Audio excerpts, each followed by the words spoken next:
Pada malam hari ini saya akan membahas mengenai suksesi dan legitimasi pada masa Jawa kuno berdasarkan data prasasti. Di sini saya mengutip tulisan dari Pak Nur Hadi Magetsari bahwa prasasti merupakan sumber sejarah yang dapat dianalogikan sebagai arsip dari masa lampau jika dilihat dalam konteks kesejarahan. Sebagai arsip dari masa lampau, prasasti memuat banyak sekali informasi, dan salah satu informasi yang terdapat dalam prasasti adalah informasi mengenai birokrasi pejabat. Selain itu, beberapa prasasti yang ada juga menunjukkan fungsinya sebagai salah satu bentuk pengesahan atau pengukuhan kedudukan seseorang.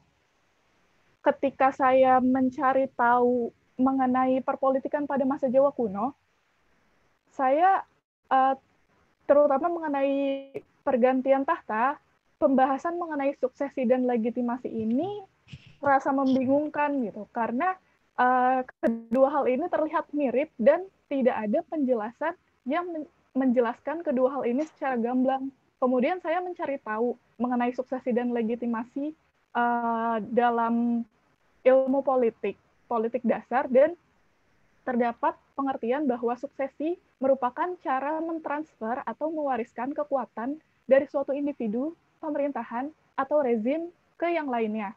Sedangkan legitimasi merupakan usaha-usaha yang dilakukan oleh individu atau kelompok yang sekiranya mampu mendongkrak popularitas, keabsahan, dan keteguhan eksistensinya. Jadi, suksesi biasanya dilakukan sebelum seseorang mendapatkan jabatan, dan legitimasi dilakukan setelah seseorang mendapatkan jabatan. Kedua hal ini merupakan hal yang berbeda, tetapi saling berkaitan satu sama lain.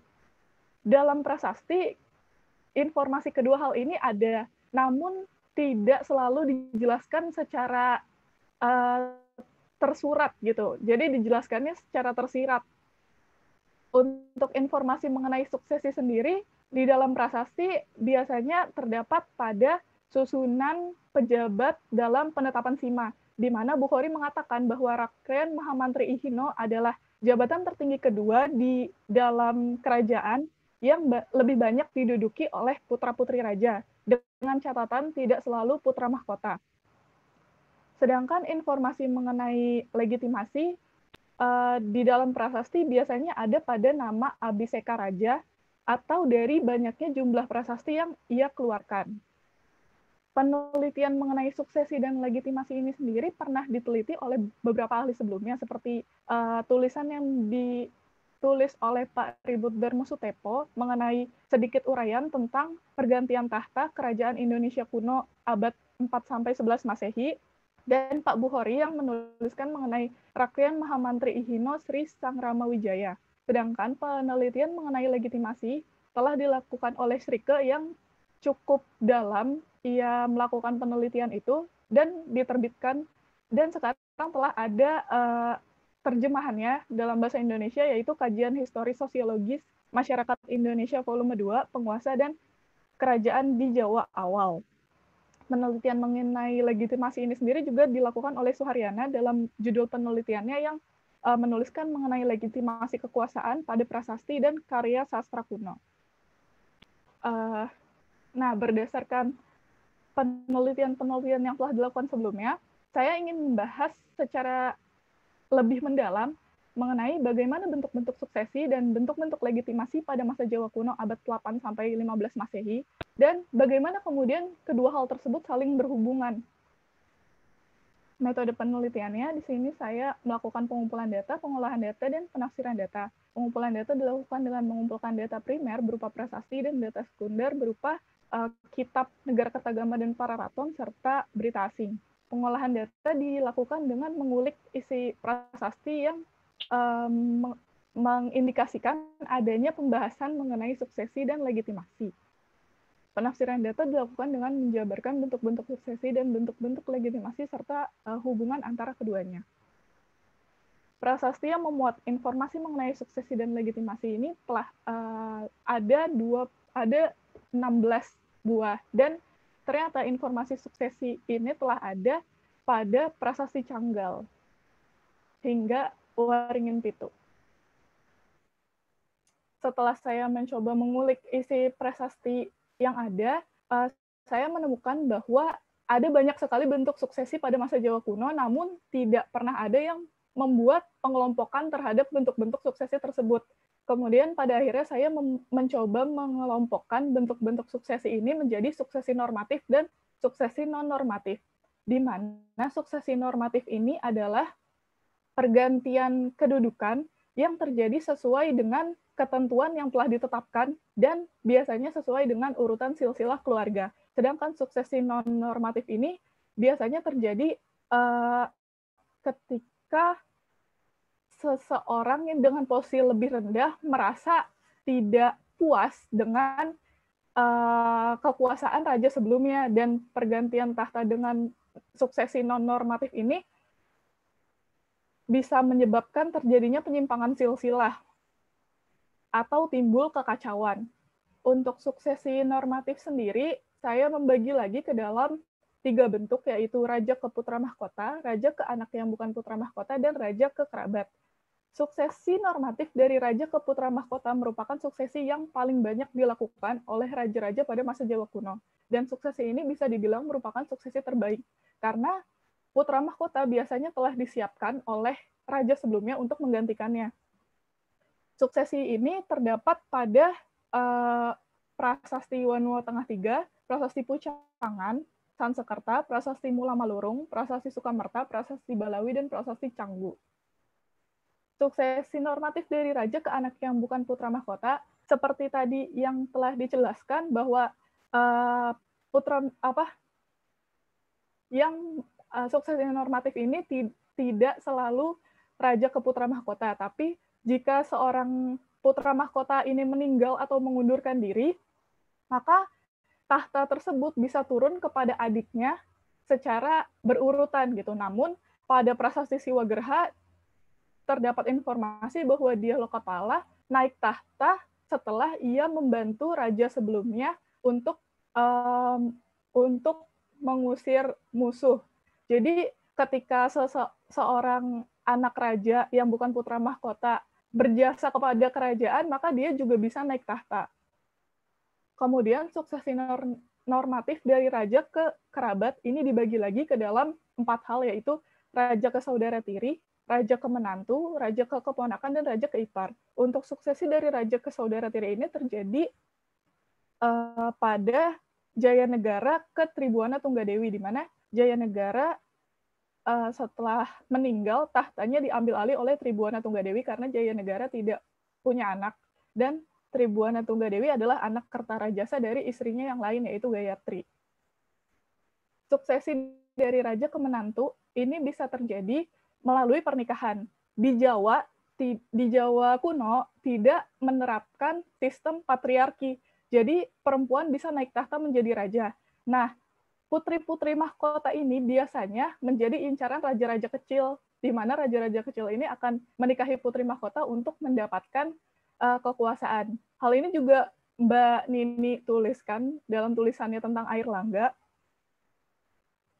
Lalu kasus yang cukup populer juga tentang Kertarajasa yang menikahi keempat anak Kertanegara.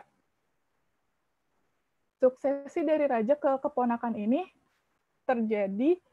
tertulis dalam Prasasti Canggal, di mana Sanjaya mendapatkan tahta dari saudara laki-laki ibunya. Untuk suksesi dari raja ke ipar ini hanya terjadi 1 kali selama masa Jawa kuno, dan tertulis dalam berita asing, yaitu disebutkan bahwa Daksa merupakan saudara laki-laki dari Permaisuri Balitung. Untuk suksesi non-normatif, ini saya kelompokkan menjadi 2. Yang pertama melalui serangan atau kudeta, yang kedua melalui perebutan kekuasaan secara individu. Jadi untuk serangan atau kudeta, sebentar.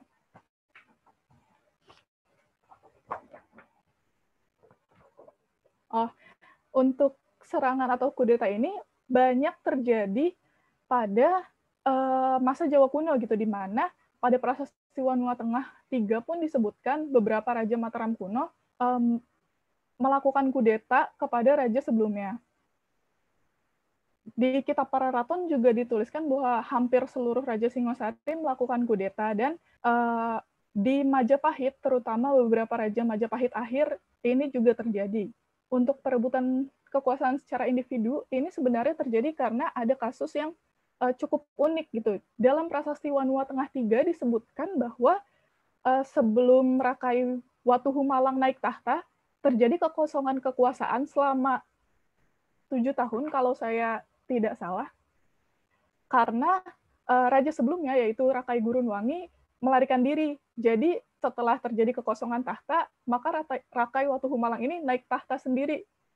Itu yang disebut dengan perebutan kekuasaan secara individu tanpa serangan.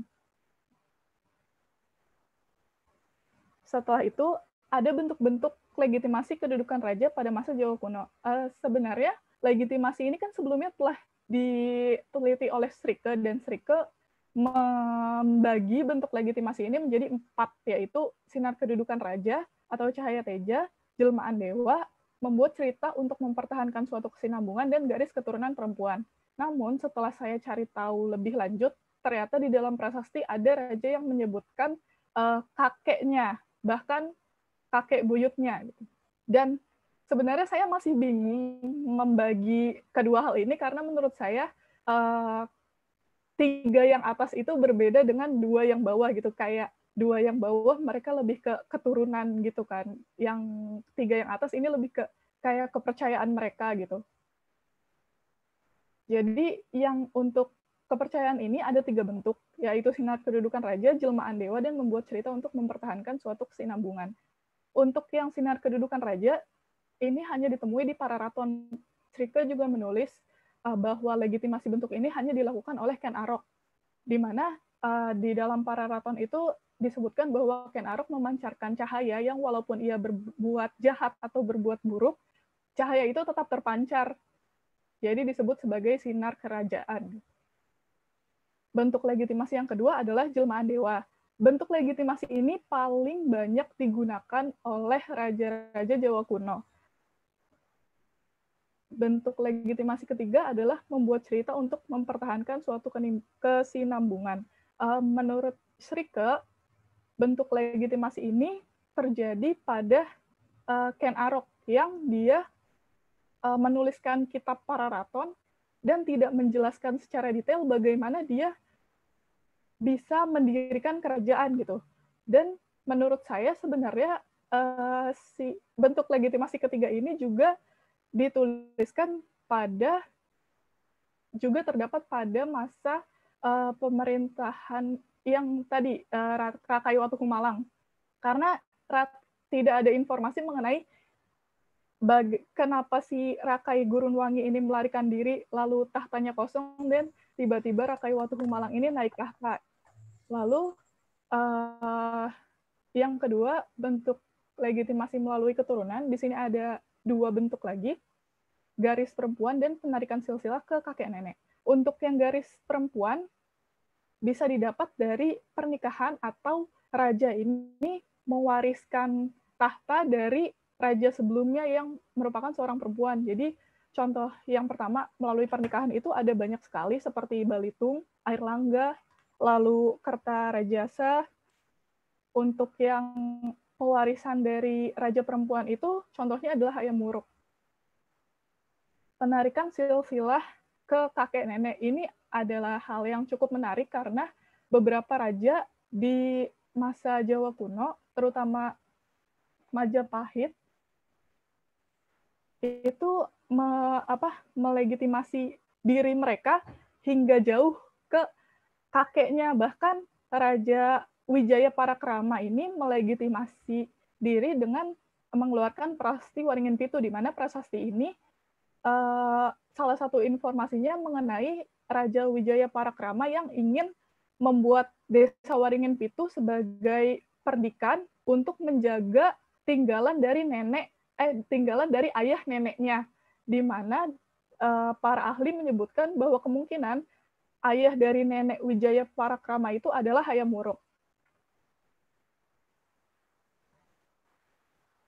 Setelah mengetahui bentuk-bentuk suksesi dan bentuk-bentuk legitimasi pada masa Jawa kuno, saya mendapatkan informasi bahwa Bentuk suksesi yang digunakan oleh raja-raja pada masa Jawa kuno ini mempengaruhi cara mereka melegitimasi dirinya. Biasanya raja-raja Jawa kuno yang naik tahta melalui suksesi normatif hanya menggunakan satu bentuk legitimasi, walaupun beberapa raja menggunakan lebih dari satu bentuk legitimasi, tapi tidak banyak. Untuk raja yang mendapatkan tahta secara normatif karena hubungan kekerabatan seperti saudara tiri, menantu, keponakan, dan ipar memperlihatkan pola yang cukup unik di mana mereka berusaha melegitimasi dirinya melalui penarikan silsilah hingga jauh ke kakek neneknya tadi. Raja-raja Jawa kuno yang naik tahta melalui suksesi non-normatif dengan serangan atau kudeta akan melegitimasi dirinya secara berlebihan dengan memakai minimal 2 bentuk legitimasi. Beberapa raja yang naik tahta melalui suksesi non-normatif tidak melakukan legitimasi, atau mereka mungkin melakukan legitimasi namun tidak diketahui informasinya sampai saat ini.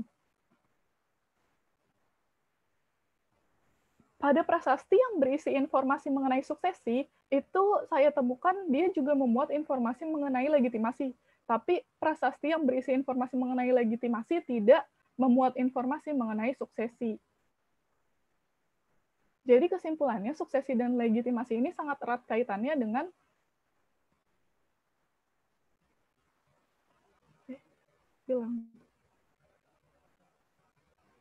maaf, masih ada nggak ininya, presentasinya?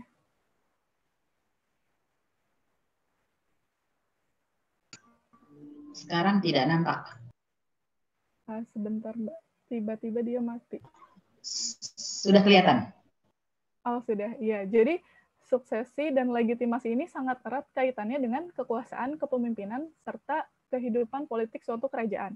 Dan suksesi dan legitimasi ini juga terpengaruh oleh dinamika politik yang berlangsung pada suatu kerajaan. Hal ini saya dapatkan setelah saya mencoba membandingkan antara suksesi dan legitimasi pada kerajaan Jawa kuno periode Jawa Tengah dengan periode Jawa Timur. Terlihat bahwa dinamika politik Jawa Tengah, kerajaan pada masa Jawa Tengah itu lebih stabil dibanding dinamika politik pada masa Jawa Timur. Namun, penelitian mengenai keterkaitan antara suksesi, legitimasi, dan dinamika politik pada masa Jawa kuno ini masih memerlukan penelitian lebih lanjut. Hal ini dikarenakan data yang ada saat ini pun tidak cukup untuk menjelaskan mengenai suksesi dan legitimasi. Beberapa raja Jawa kuno masih belum diketahui bentuk suksesinya dan bentuk legitimasinya, terutama raja-raja di kerajaan Panjalu dan Kadiri. Selain itu juga untuk mengetahui keterkaitan antara suksesi, legitimasi, dan dinamika politik ini masih memerlukan lebih banyak sumber data dibanding sumber data yang saya dapatkan saat ini. Sekian presentasi dari saya, kurang lebihnya mohon maaf.